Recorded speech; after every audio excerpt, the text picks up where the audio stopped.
que je vous présente là, mes frères et sœurs, vous le savez, c'est le Saint-Coran. Ça ici, pour ceux qui ne connaissent pas, c'est la Bible des musulmans. Voilà.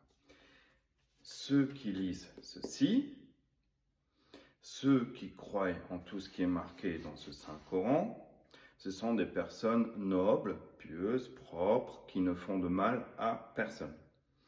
Bien souvent, on interprète mal tout ce qu'on voit sur les médias, tout ce qu'on voit dans la rue. Quand on voit des gros barbus comme ça, c'est pas forcément quelqu'un qui va vous faire exploser, hein. Il faut juste ne pas mélanger. Quelqu'un qui lit le Coran, qui prie et qui est pur, qui est vraiment pur, c'est quelqu'un qui ne vous fera aucun mal.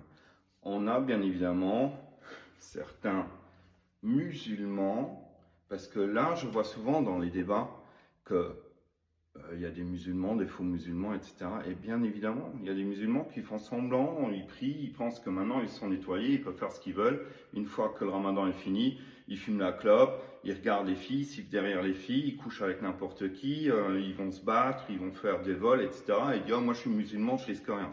Ah ben justement, si tu es musulman, tu risques encore beaucoup plus. Parce qu'Allah, il va te prendre, il va te démonter ta gueule, il va te remettre en enfer vite fait. Hein, il va hanter tes morts, Allah. Donc alors, il ne faut pas jouer avec ça. Donc si tu as ça en main, tu fais du mal à personne.